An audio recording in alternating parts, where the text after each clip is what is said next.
来到中央艺文中心，小朋友的笑声充满整个园区。文化局透过在地居民团体想法，将拍远的国小操场活化，结合农产景观加甘蔗元素，打造甘蔗无感游戏场。很好玩，好玩，很恐怖。总爷过去是一个糖厂，那糖厂呢附近都是甘蔗田，那这个甘蔗呢就是我们麻豆地区一个重要的农业的物产。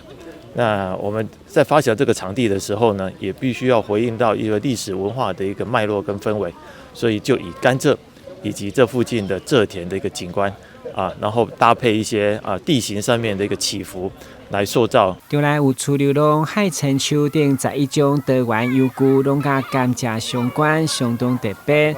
都会当互小朋友运动，买当认识属于在地历史记忆。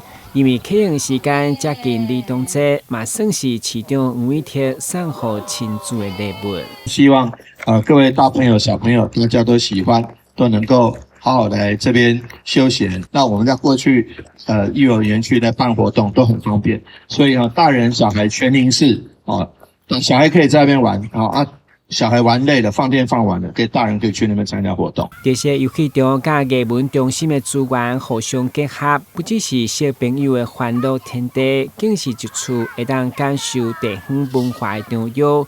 邀请大小朋友利用假期来台南做伙体验这座充满创意甲艺文气氛的游戏场。台南新闻杨顺怀采访报道。